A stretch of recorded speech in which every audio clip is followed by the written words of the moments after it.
ചെറുതാഴം കോക്കാട് ശ്രീ മുച്ചിലോട്ടെ ഭഗവതി ക്ഷേത്രം പെരുങ്കളിയാട്ടം ഡിസംബർ 11 മുതൽ 14 വരെ. മുച്ചിലോട്ടെ ഭഗവതിയുടെ കോലധാരിയാവാൻ പുറച്ചേരി സ്വദേശി മനോഹരൻ നേണിക്കത്തിന് നിയോഗം.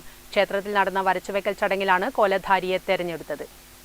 15 സംവത്സരങ്ങൾക്ക് ശേഷമാണ് കോക്കാട് മുച്ചിലോട്ട് പെരുങ്കളിയാട്ടം നടക്കുന്നത്.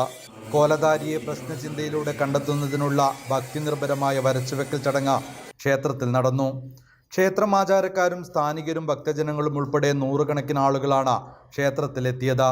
പപ്പൻ ചെറുതാഴം, കരിങ്കയം വിജയൻ, പെരളം മണികണ്ഠൻ, പ്രശാന്ത് കുമാർ വെങ്ങര എന്നിവരടങ്ങുന്ന ജ്യോതിഷന്മാരാണ് വരച്ചുവെക്കൽ ചടങ്ങിന് നേതൃത്വം നൽകിയത്. പുറച്ചേരി സ്വദേശി മനോഹരൻ നേണിക്കത്തിനാണ് മുച്ചിലോട്ട് ഭഗവതിയുടെ തിരുമുടി അണിയാൻ ഇത്തവണ നിയോഗം ലഭിച്ചത്.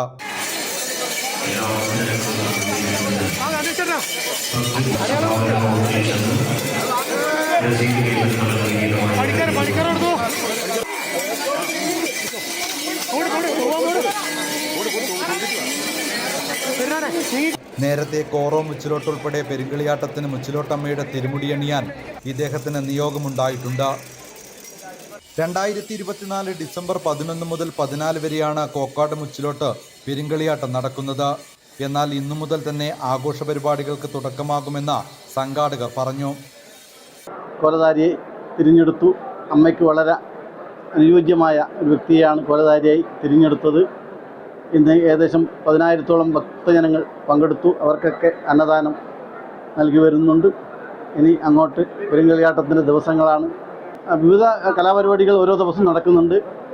ഡിസംബർ 11-ാം തീയതി സാംസ്കാരിക സമ്മേളനം ശ്രീ വി.ഡി. സതീശൻ പ്രതിപക്ഷ നേതാവ് ഉദ്ഘാടനം ചെയ്യും. 15 വർഷങ്ങൾക്ക് ശേഷം ഒരു പെരുങ്കളിയാട്ടം കൂടി വിരുന്നെത്തുമ്പോൾ ഏറെ ആഹ്ലാദത്തിലാണ് കോക്കാട് നിവാസികൾ. ഇന്ന് നടന്ന വരച്ചുവെക്കൽ ചടങ്ങിൽ മനോഹരൻ നേണിക്കമാണ് ഭഗവതിയുടെ തിരുമുടി അണിയാനുള്ള നിയോഗം ലഭിച്ചിരിക്കുന്നത്. ഇനി പെരുങ്കളിയാട്ടം വരെ നമുക്ക് കാത്തിരിക്കാം. ക്യാമറമാൻ പ്രണവ് പെരുവാമ്പയോടൊപ്പം നികേഷ് താവം, നെറ്റ്വർക്ക് ന്യൂസ്.